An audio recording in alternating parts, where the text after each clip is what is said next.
हम सब लोग आचार्य चाणक्य के नाम से तो बहुत अच्छी तरीके से परिचित हैं। आचार्य चाणक्य राजनीतिक और मौर्य सम्राट चंद्रगुप्त के प्रधानमंत्री थे। आज भी अर्थशास्त्र विषय में छात्रों को उनके लिखे हुए ख्यालों को पढ़ाया जाता है। चाणक्य नीति में उनके द्वारा सैकड़ों वर्ष पूर्व लिखी गई बातें आज भी असल जिंदगी में लोगों को काम आती हैं। तो चलिए आज हम इस वीडियो में उनके द्वारा कही गई कुछ बातों को समझते हैं।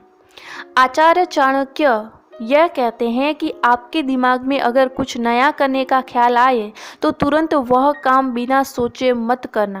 पहले आपको उस काम के लिए दूसरी कोई बुद्धिमान व्यक्ति से चर्चा करने के बाद उनकी राय लेकर फिर अपनी सोच से थोड़ा आगे बढ़िए और फिर वो काम जब तक पूरा न हो तब तक उस काम को किसी को मत बताइए और उस काम को गुप्त रखकर ही आगे बढ़ना चाहिए। अब दूसरा पॉइंट है कि जिस तरीके से बिना विष का सांप अगर अपनी फन को ऊपर उठाता है तब भले ही उसके अंदर जहर न होने के बावजूद भी लोग उनसे डरकर भाग जाते हैं, वैसे ही आपको कभी भी अपनी कमज़ोरी लोगों को नहीं दिखानी है। अगर आपके अंदर कोई कमज़ोरी है तब भी आपको लोगों के सामने आप निडर है उसी तरीके से रिएक्ट करना है ताकि दूसरे लोग आपकी कमज़ोरी का फ़ायदा न उठाए। इसलिए आपको अपनी कमज़ोरी किसी के सामने बयान नहीं करनी है। अब तीसरा पॉइंट है कि जब कोई मनुष्य दूसरे इंसान जैसा अच्छा कार्य नहीं कर पाता है या दूसरे इंसान के पास जो भी अच्छा है वो अगर खुद के पास ना हो तब वो उसकी निंदा यानी कि बुराई शुरू कर देता है।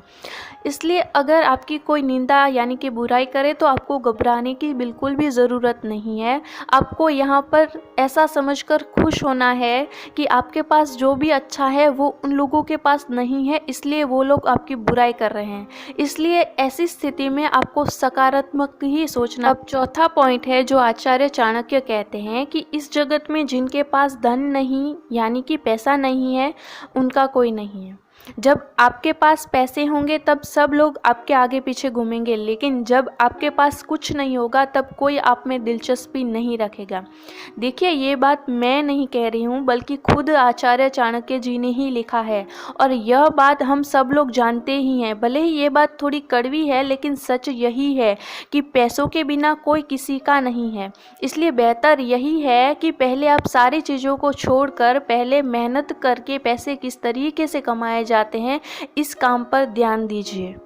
अब पांचवा पॉइंट है जिसमें आचार्य चाणक्य कहते हैं कि जब ज़रूरत पड़ती है तब पुस्तक में पढ़ी हुई विद्या हमें काम नहीं आती है और ये बात बिल्कुल सही है। अगर आप पुस्तक में लिखी हुई बातों को सिर्फ पढ़कर छोड़ देते हैं और उसे अपने जीवन में उतारने की कोशिश नहीं करते हैं तो पुस्तक में कितना भी अच्छा लिखा हो वो हमारे कोई काम का नहीं है।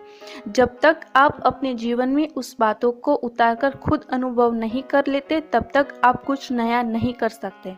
इसलिए पुस्तक में लिखी हुई बातों को अपनी रियल लाइफ में उतारकर प्रैक्टिकल अनुभव लेना भी बहुत ज़रूरी है। अब छठा पॉइंट है जिसमें आचार्य चाणक्य कहते हैं कि आप जब भी किसी व्यक्ति को दान दें तो सोच समझकर ही दें। आपको यह बात जान लेनी चाहिए कि आप जिसे दान दे रहे हैं वो व्यक्ति किस जगह उस धन का इस्तेमाल करेंगे। ये बात सोच समझकर और पूरी जानकारी लेकर ही आपको दान देना चाहिए। अब सातवां पॉइंट है जिसमें आचार्य चाणक्य कहते हैं कि हर मनुष्य एक ना एक दिन वृद्ध होता ही है। आप अगर आज जवान हैं तो कल आप भी वृद्ध होने ही वाले हैं। इसलिए आपको कोई भी वृद्ध व्यक्ति हो या उसका कभी भी अपमान नहीं करना चाहिए बल्कि उन्हें मान सम्मान देना चाहिए। वो चाहे आपके माता पिता हो, दादा दादी हो या फिर कोई भी बड़े बुजुर्ग हो, उनका सम्मान करना चाहिए। समझ लीजिए कि अगर आज हम लोग जवान हैं तो कल हम लोग भी वृद्ध होंगे ही। हम पूरी ज़िंदगी जवान नहीं रहने वाले हैं। तो अगर आज हम किसी बुजुर्ग के साथ खराब व्यवहार कर रहे हैं तो कल हमारे साथ भी वैसा ही होगा। इसलिए अगर आप चाहते हैं कि आपके साथ अच्छा व्यवहार हो तो आपको भी आज बड़े बुजुर्गों का सम्मान करना है। तो ये थे कुछ 7 पॉइंट जो मैंने चाणक्य नीति नाम के पुस्तक में से लेकर आपको समझाने की कोशिश की। अगर आप ज़िंदगी में सफलता प्राप्त करने के लिए और भी ज़्यादा जानना चाहते हैं तो प्लीज़ एक बार चाणक्य नीति नाम का पुस्तक ज़रूर पढ़ें। मुझे पूरा यकीन है कि आप उस पुस्तक को पढ़कर काफ़ी कुछ नया सीख पाएंगे। तो इस वीडियो में बस इतना ही। फिर मिलेंगे एक नए वीडियो के साथ, नए टॉपिक के साथ। आपको कुछ नया मिल पाए ऐसी मेरी कोशिश अभी भी जारी ही रहेगी। इसी के साथ आप सभी लोगों का धन्यवाद।